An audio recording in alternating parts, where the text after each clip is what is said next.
Continuous improvement is as simple as asking yourself, how can I do what I did yesterday better today? It could be as straightforward as organizing your office to make you more efficient, or as complex as a multi-month initiative that reshapes your core processes. For the more straightforward items, I want you to just get on with it.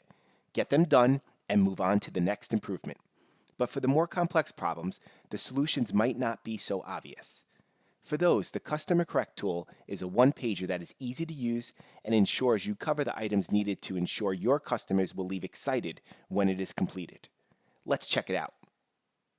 The tool is centered on customer input and driven by metrics. To start, we define the problem statement. We then validate the problem statement with customer input and use the customer input to develop the success definition. The problem statement should be a concise statement that gets to the heart of the problem. The success definition should paint a picture of what the environment will look and feel like once the initiative is finished and should have a goal of customer excitement. Do not settle for customer satisfaction. Based on these three, you will then develop one or two metrics. The metrics should be developed to showcase the success definition.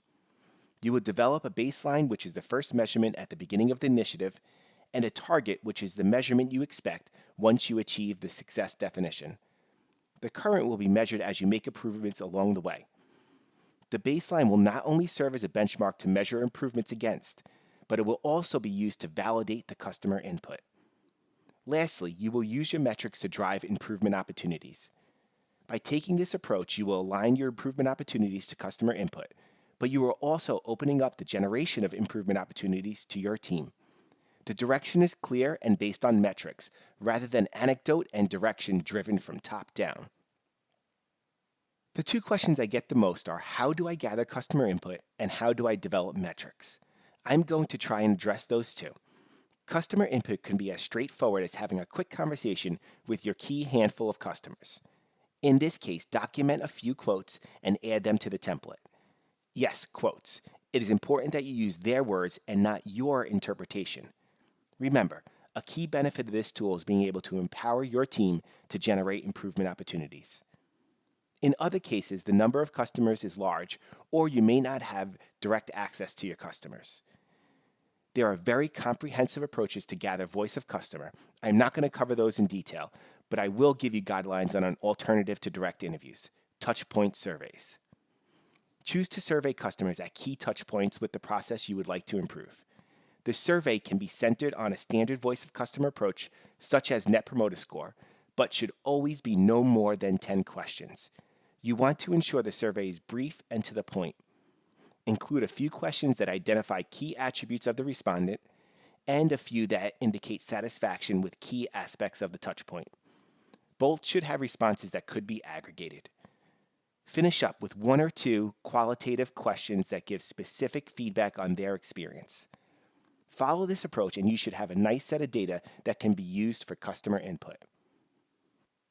When done right, the metrics you develop will act as a central thread to your initiative. They will tie your problem statement to customer input, to improvement opportunities, and ultimately to your success definition. It is critical that the metrics developed are straightforward to explain, easy to calculate, and simple to collect. If you have direct access to your customer, you will be using the metric to validate their input.